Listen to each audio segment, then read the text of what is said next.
We're our own worst enemy. We've heard it many times. This week, Cam Marston shares how he's found that message through many different sources. A friend of mine claims he's a genius. He has little evidence of this, just an overconfident assessment of himself. He's quite entertaining. He believes the lunar landings were a hoax, but of his own genius, he's certain. Last night I told him I was struggling for a topic for this week's commentary. I hadn't seen or thought or felt anything that moved me to write about it. So I asked him for ideas. He blustered and bloviated and finally got around to saying this. The greatest enemy each of us face is staring at us every morning, every afternoon, and every evening before we go to bed. That enemy can be found in the mirror. It's us. It's me. It's you. We're our own enemy. He went on. We sabotage ourselves every day. Things that we know we should do, we avoid. Things that we know we shouldn't do, we do. It ranges from having too many cookies before bed at night to not making the sales calls or having the tough conversations that we know need to happen. The list is infinitely long.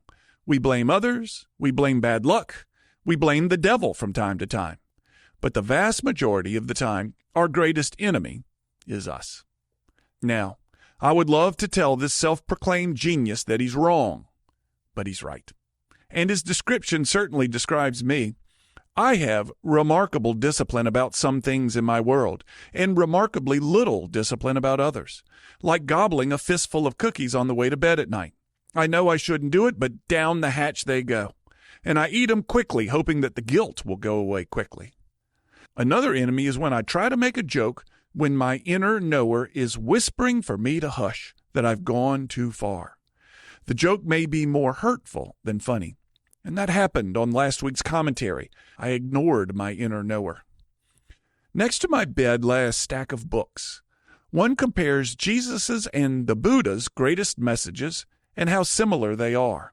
Another is by Father Anthony de Mello, who was a Catholic Jesuit priest from India and knows many of the stories of the Indian deities and shares their lessons right alongside the lessons of Christianity. I frequently return to a wonderful book on the lessons of the Bhagavad Gita, a story out of India written 500 years before Christ. All these religions, these faiths, these pursuits of spirituality, while vastly different in important ways, emphasize so many of the same points. And it's these similarities that fascinate me, that catch my attention. And the one that shines through most repeatedly is the mastery of self. Heaven, bliss, enlightenment, you name it. These spiritualities claim they can only be achieved through the mastery of self, self-control. And I have so little, and I know it. And I think about it each time I gobble the cookies and make the bad jokes. And I can already hear my friend demanding a commission for this commentary. I'm Cam Marston, just trying to keep it real. To hear more commentaries, search for Keeping It Real with Cam Marston on your favorite podcast app or follow Cam Marston on social media.